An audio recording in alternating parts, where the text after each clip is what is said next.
brothers and sisters. இந்த சேனல்ல நம்ம எதை பத்தி பார்க்க போறோம்னா கிறிஸ்தவங்க எல்லாரும் எப்படி ஆவிக்குரிய விஷயத்துல வளரலாங்கிறத பத்தியும், முக்கியமா எங்களை மாதிரி வாலிபர்கள் யங்ஸ்டர்ஸ்லாம் எப்படி எப்படிலாம் வளரலாங்கிறத பத்தியும், தனிப்பட்ட ஜீவியத்துல ஆண்டவரோட எப்படி எப்படிலாம் ஐக்கியம் வைத்து முன்னேறி செல்லலாம் அப்படிங்கறத பத்தி நம்ம இந்த சேனல்ல விரிவாய் பார்க்கலாம். இன்னைக்கு என்ன வீடியோ பார்க்க போறோம்னா, முக்கியமா தினசரி கிறிஸ்தவங்க என்னென்ன அடிப்படையான விஷயங்கள் பார்க்கணும் செய்யணும் அப்படின்றத பத்தி பார்க்கலாம். 5 அடிப்படையான விஷயங்கள் பத்தி இன்னைக்கு பார்ப்போம்.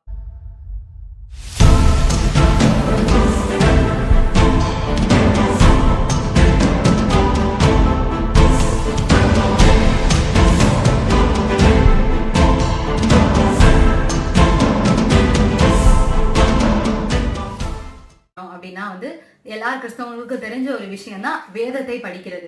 வேதத்தை படிக்கிறது அப்படின்னா நான் என்னுடைய எக்ஸ்பீரியன்ஸை நான் உங்ககிட்ட சொல்றேன். நான் சின்ன வயசுல இருந்து என்ன பண்ணுவேன்னா, நம்மளுக்கு அட்டவணை தந்திருப்பாங்கல்ல, ஒரு நாளைக்கு 5 அதிகாரம் 4 அதிகாரம் படிக்கணும் அப்படின்னு. அந்த மாதிரிலாம் நான் உடனே இன்னைக்கு படிச்சு முடிக்கணும் அப்படின்னு சொல்லி எடுத்து கடகடன்னு எல்லாத்தையும் படிச்சு முடிச்சிருவேன். ஆனா இப்போ கொஞ்ச நாட்களாவே, இப்போ கொஞ்சம் வருடங்களாவே ஆண்டவர் எனக்கு ஒரு பழக்கத்தை தந்திருக்காரு. என்னன்னா, ஒரு அதிகாரம் இல்ல 2 அதிகாரம் படிச்சாலும் அது தெளிவா எனக்கு புரியுற வரைக்கவே நான் அந்த அதிகாரத்தை நான் திருப்பி வாசிச்சு தெளிவா படிச்சு நான் புரிஞ்சுக்கிற வரைக்கவே நான் வாசித்து இப்ப பழகிட்டு இருக்கேன். அதை நான் உங்ககிட்ட இன்னைக்கு ஷேர் பண்றேன். ரெண்டாவது என்ன பார்த்தோம்னா, வசனத்தை தியானிக்கிறது. இவங்க சொன்ன மாதிரி நம்ம தினமும் வேதத்தை வாசிக்கணும். அதான் முக்கியமான ஒரு அடிப்படையான விஷயத்துல முதல் விஷயம். ரெண்டாவது என்ன பண்ணுவோம்னா, அப்படி நம்ம வாசிக்கிறப்ப நீங்க பாத்தீங்கன்னா தெரியும். இப்ப ஏசாயா 60 நான் வாசிக்கிறேன்னு வைங்களேன். இப்ப இதுல ஆண்டவர் ஏதாவது ஒரு வசனம் மூலமா என்கிட்ட பேசுவாரு. இன்னைக்கு இப்ப இங்க இருக்கு, உங்க வெக்கத்துக்கு பதிலாக ரெட்டத்தனையாய் பலன் வரும் அப்படின்னு இன்னைக்கு ஆண்டவர் இது ரொம்ப வித்தியாசமா ஒரு ஹைலைட்டடா தெரிஞ்சுன்னா, உடனே நான் என்னோட ஹைலைட் பென் வச்சு ஹைலைட் பண்ணிக்குவேன்.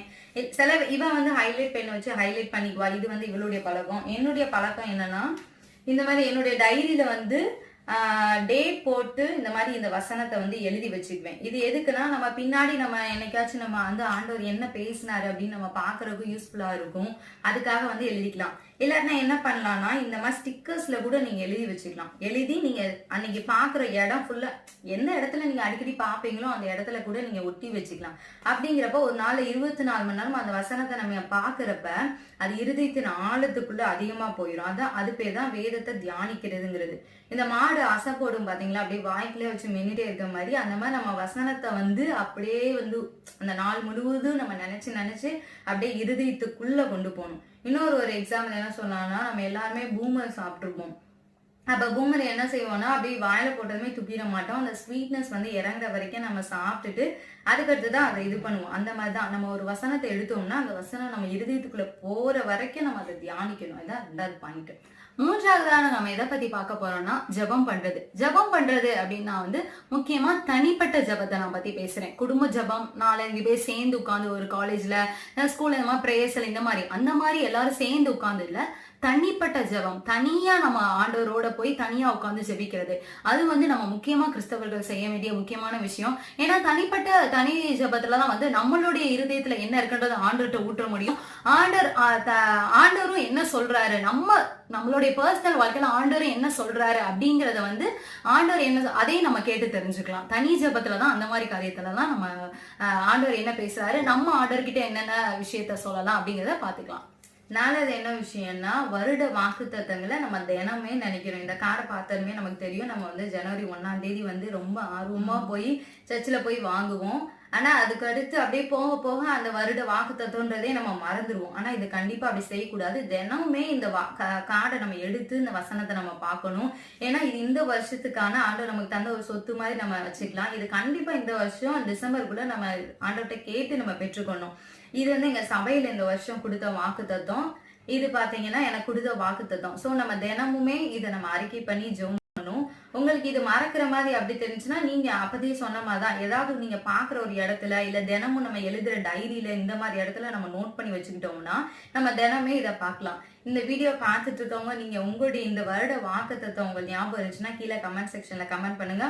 உங்க வாக்குத்தத்தையும் உங்க சபையில உங்க பாஸ்டர் கொடுத்த வாக்குத்தத்தையும் கமெண்ட் பண்ணுங்க. கார்டு பார்க்காம கமெண்ட் பண்ணுங்க. எத்தனை பேருக்கு ஞாபகம் இருக்குன்னு நம்ம பார்க்கலாம். 5வதாக நம்ம எதை பத்தி பார்க்க போறோம்னா மன்னித்தல். மன்னித்தல் என்னடா அடிப்படை ஒரு விஷயத்துல வந்து மன்னித்தலை நீங்க கொண்டு வந்திருக்கீங்க அப்படின்னு நீங்க பார்க்கலாம். ஆக்சுவலி வந்து அது ஒரு சாதாரண விஷயங்கள் தான். தினசரி வாழ்க்கையில நம்ம மன்னித்தல் அப்படிங்கிற ஒரு பழக்கவழக்கத்தை தினசரி வாழ்க்கையில நம்ம அதை செய்து நம்ம அனுபவப்பட்டு பழகிட்டோம்னா மன்னித்தல்ங்கிறது ஒரு பெரிய விஷயம் இல்லாம ஒரு சின்ன விஷயமா இருக்கும். இப்போ வந்து மன்னித்தல் அப்படின்னா வந்து நம்ம ஒரு நாளுக்குள்ள ஒரு வாழ்க்கை ஒரு நாள்ல நம்ம எடுத்துப்போமே. இன்றைக்கு வந்து நான் இரவு படுக்க போகும்போது ஆண்டவர்கிட்ட, ஆண்டவரே இந்தந்த விஷயத்துல இந்தந்த தப்பெல்லாம் நான் பண்ணிருக்கேன், என்ன மன்னிச்சிருங்க அப்படின்னு நம்ம ஆண்டவர்கிட்ட கேட்கலாம். இல்லாட்டினா வந்து ஆண்டவரே இந்த நாள்ல வந்து எனக்கு இவங்க வந்து கொஞ்சம் துரோகம் பண்ணிருக்காங்க, எனக்கு அது ரொம்ப மனசு கஷ்டமா இருக்கு, என்னால மன்னிக்க முடியல அப்படின்னு அந்த நாள்ல நடந்ததா அன்றைக்கிரவே ஆண்டவர்கிட்ட வந்து சரண்டர் ஆகி, இல்லைன்னா உங்களால வந்து அடுத்தவங்களை மன்னிக்க முடியல, ஆண்டவரே மன்னிக்க எனக்கு கிருபை தாங்க அப்படின்னு கேட்டு ஆண்டவர்கிட்ட வந்து ஒரு கிருபையை பெற்றுக்கொண்டுட்டோம்னா அன்னன்னைக்குள்ள பாரத்தை அன்னன்னைக்கே ஆண்டவர்கிட்ட இறக்கி வச்சுட்டோம்னா நம்மளுக்கு வந்து ஒரு 10 வருஷ பகை 15 வருஷ பகையை அப்படியே வெறுப்பு சம்பாதிக்கும். அப்படியே அது வருஷம் அது வந்து பரம்பரையா பகை இதெல்லாமே வந்து நம்ம உடைச்சு நம்மளோட இருதயத்தை லகுவாக்கி நம்மளுக்கு அது ஒரு மனசுல வந்து ஒரு நல்ல சந்தோஷத்தை கூட கொடுக்கும். இந்த 5 அடிப்படையான விஷயங்கள் நான் ஏற்கனவே பண்ணிட்டு இருக்கேன் அப்படின்னு நீங்க சொன்னீங்கன்னா ரொம்ப சந்தோஷமான விஷயம். இது மட்டும் தான் நம்ம ஒரு நாள்ல பண்ணணும் கிடையாது. இதையும் தவிர்த்து நம்ம நிறைய விஷயங்கள் பண்ணலாம். இதெல்லாம் நம்ம அடுத்தடுத்த வீடியோல நம்ம பார்க்கலாம். இந்த வீடியோ உங்களுக்கு பிடிச்சிருச்சுன்னா ஷேர் பண்ணுங்க, சப்ஸ்கிரைப் பண்ணுங்க. உங்களுக்கு தெரிஞ்ச அநேக கிறிஸ்தவங்களுக்கு வந்து இதை ஷேர் பண்ணுங்க. இனி அடுத்த வாரத்துல ஒரு நாள் நம்ம இதே மாதிரி ஒரு ஆவிக்குரிய வீடியோல நம்ம சந்திக்கலாம். கர்த்தர் உங்களை ஆசீர்வதிப்பாராக.